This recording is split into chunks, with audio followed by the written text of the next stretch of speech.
When you look at every single Marian apparition since the first ones in the early part of the church, you could say that there are at least 12 major apparitions, and when you look at the themes and the ways that they connect with history, it's various. We begin with things with Our Lady of Pilar, where she appeared to one of the apostles, and it wasn't even technically an apparition, she was bilocating.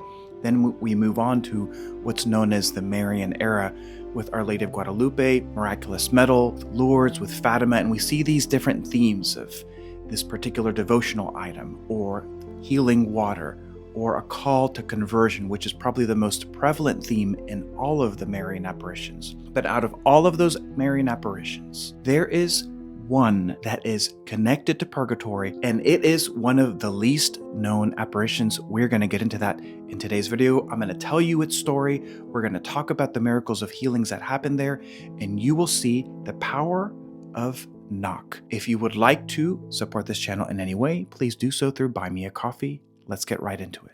On the rainy evening of August 21st, 1879, the Blessed Virgin Mary appeared before the gable wall of the parish church in the little hamlet of Knock. She appeared with St. Joseph to her right and St. John the Evangelist to her left. Beside them was an altar on which stood a cross and a lamb being adored by angels. The apparition lasted for a full 2 hours. Though it was raining, the ground beneath the vision was dry. A light was emanating from the heavenly figures that was witnessed by a farmer about half a mile away from the scene. Upwards of 30 villagers beheld the sight and prayed the rosary together. Oddly, the most famous figure associated with the Knock apparition was not among the witnesses to the heavenly vision. This was the parish priest, Archdeacon Bartholomew Kavanagh. It is now a commonly accepted pious belief that heaven favored the parish of Knock with this vision because of the holiness of its priest. Father Kavanagh was known for his deep devotion to the Blessed Virgin and the holy souls in purgatory. For his penances, he wore a hair shirt, and for living very simply. He was told about the vision before the gable wall of his church, but chose not to join his parishioners outside. This has sometimes been attributed either to a miscommunication or his doubtfulness. He later said that not witnessing the apparition has been to me a cause of the deepest mortification. But I console myself with the reflection that it was the will of God that the apparition should be shown to the people, not the priest.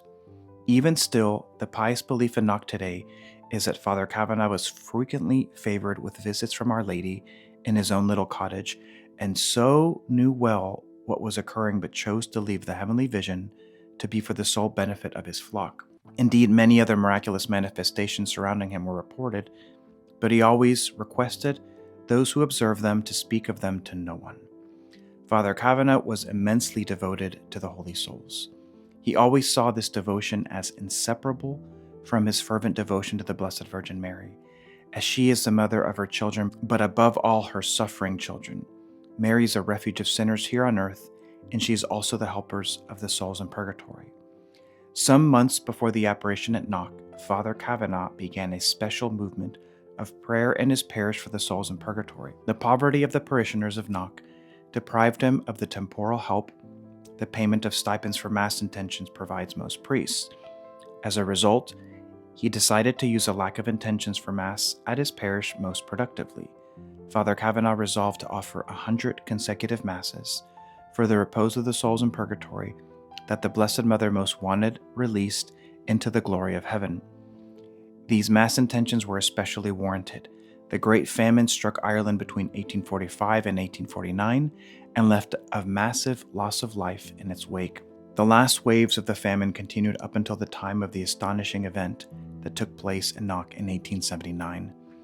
It was proximately caused by potato blight, was worsened by the repression imposed by the occupying Protestant English government, resulting in the deaths of 1 million, while another million were forced to emigrate, reducing the island nation's population by a quarter. It was in the midst of this struggle and sorrow that Father Kavanagh offered his 100 consecutive Masses for those of the faithful departed Our Lady most wanted delivered from purgatory. Very shortly after this devotion was complete, the heavenly vision before the gable wall of the church at Knock occurred. Unlike at Fatima, Our Lady gave no spoken message to the seers of Knock. She did not call for more acts of penance. The people of Ireland had seemingly done enough. In their poverty, hunger, and oppression, the Irish people were living penance. The message of Fatima makes clear that no suffering should ever be wasted. The suffering of the Irish in the 19th century certainly was not. These devout Catholic souls knew well that they must, in prayer, place themselves in union with Christ's own suffering on the cross.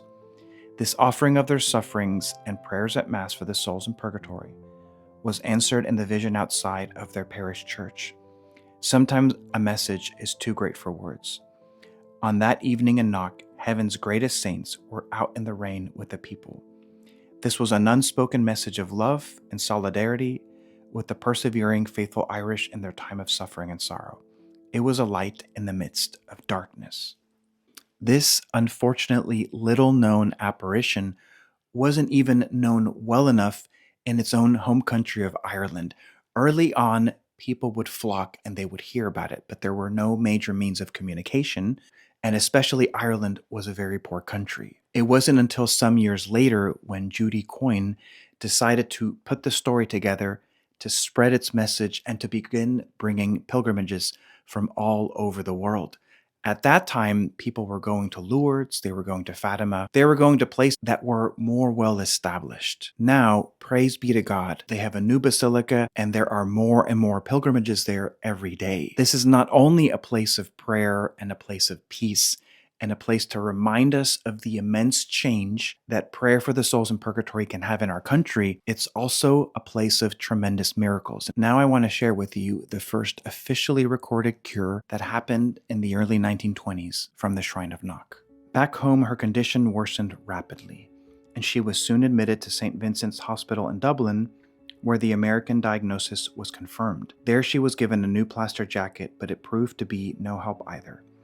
She then went to yet another specialist who this time took her into Baggot Street Hospital, where a stronger type of support was prescribed, but to no avail. She was then taken home to Castellaria, where very soon and in great pain she was confined to bed, lying on hard boards most of the time. It was a hopeless situation. Kathleen's mother was getting old. They were small farmers, which meant that there were few comforts, and so she suffered greatly. As the 15th of August, the main feast day at Knock, drew near in 1925, Kathleen asked her brother Dominic if he would take her to Knock on that day. It was a big thing to ask, as he had no means of transport and a hired car would cost a great deal. However, after much heart-searching, he agreed. When the day came, Kathleen was too ill to travel, but on the 16th she was feeling slightly stronger, so they set out. Having arrived at Knock, she lay in great pain, and unable to move then, halfway through Mass, she became very ill. At that point, Dominic realized that there was little he could do but return home with, as he thought, his dying sister. All that night she was near to death until at last, in the early hours of the morning, she fell asleep. Her mother, who had sat with her through the long night, had expected her death at every moment. Early next morning, Dominic, fearing that a funeral was imminent, and knowing very well that there was little in the house to pay for it, or for any other necessities, set out with his bonhams to Castellaria market to sell them. At midday, Kathleen awoke, and she was extremely uncomfortable, and her jacket was causing her great pain. Unable to bear it any longer, she felt an urge to get up, and as soon as she made a move to do so, she was forced by the pain to stand erect. At that moment, she discovered that she could use her limbs, and that the agonizing pain had left her. She ran to the kitchen, where her exhausted mother had been to doze by the fire. Waking at once when Kathleen entered, and now terrified that she was about to witness her death, she hardly heard as Kathleen told her that she was cured. She watched as she ran out of the house and into the adjoining field, where to her utter dismay she saw her swing the stick she had been holding several times in an arc around her head and fling it as far as possible into the distance. She came back into the house and proceeded to dress, this time with any assistance, announcing to her mother that she was going there and then to tell the priest, who also had been expecting news of her death. And without further delay, she walked off quickly down the road. Somewhere along the way, Dominic returned from the market, saw the sprightly young girl walking quickly towards him. Not recognize her, he thought how like his sister she looked, in the years when that sister was well. She greeted him cheerfully, and with great difficulty she managed to convince him that she was in fact Kathleen and that she had been cured. She told us about all the excitement that followed and the joy of everybody around her, that she was well again. The following Sunday she returned to knock, to give thanks, and to place her plaster jacket inside the railings of the church at the gable, a common practice in those days.